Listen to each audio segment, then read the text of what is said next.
జీవన పుట్టింటికి వస్తుంది. అది చూసి అక్కడ ఉన్న జ్యోతి, హైమావతి వాళ్ళు ఎందుకు వచ్చావని చెప్పి అంటారు. దాంతో జీవన అయితే ఏంటమ్మా నేను మిమ్మల్ని మోసం చేసి పెళ్లి చేసుకుంటే మాత్రం మీరు నన్ను మర్చిపోతారా అని చెప్పి అంటుంది. అది వినగానే అక్కడ ఉన్న హైమావతి, జ్యోతి ఎలా అంటూ ఉంటారు, నువ్వు మమ్మల్ని మర్చిపోయే కదా వెళ్ళిపోయావు, మళ్ళీ ఎందుకు గుర్తుకు వచ్చామని అని చెప్పి అడుగుతూ ఉంటుంది జ్యోతి. అది వినగానే జీవన ఎలా అంటూ ఉంటుంది, లేదమ్మా ఇదంతా మోసం, నన్ను మోసం చేశారమ్మా అని చెప్పి అంటుంది.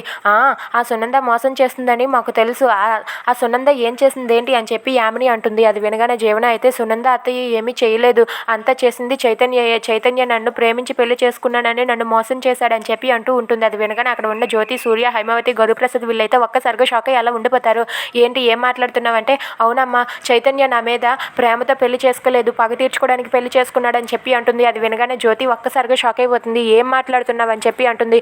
అవునమ్మా వాళ్ళ అన్నయ్యకి అలా అవ్వడానికి కారణం నేనే కదా, ఇవన్నీ కూడా ముందే తెలుసుకొని నా మీద పగ తీర్చుకోవడానికి నన్ను పెళ్లి చేసుకున్నాడు, నా మీద అస్సలు ప్రేమే లేదు, పగ కోసమే నన్ను పెళ్లి చేసుకున్నాడు, ఇప్పుడు నన్ను మోసం చేశాడని చెప్పి అంటుంది. అది విని జ్యోతి అయితే నీకు తగిన శాస్త్రే జరిగింది, ఆ రోజు నిన్ను ఎంత వద్దన్నా సరే నువ్వే అలా చేసావు, కానీ ఇప్పుడు నీకు తగిన శాస్త్రి జరిగిందిలే అని చెప్పి అంటూ ఉంటుంది. అది వినగానే జీవన అయితే చాలా బాధపడుతూ ఉంటుంది. ఏంటమ్మా అలా అని నన్ను వదిలేస్తారా ఏంటా, నన్ను మీరు పట్టించుకోరా, ఆ చైతన్య నన్ను మోసం చేస్తే మీరు వచ్చి అడగరా అని చెప్పి అడుగుతూ ఉంటుంది. అది వినగానే హైమావతి అయితే మేము ఎందుకు అడుగుతాం, నువ్వు మాకు చెప్పి మమ్మల్ని ఒప్పించి పెళ్లి చేసుకున్నావా, నీ దారిని నువ్వు పోయావు, ఇప్పుడు ఎలా పోతావో నువ్వే పో అని చెప్పి హైమావతి, గౌరీప్రసాద్ వాళ్ళు అంటారు. అది వినగానే అక్కడ ఉన్న జీవన ఒక్కసారిగా షాక్ అయిపోతుంది.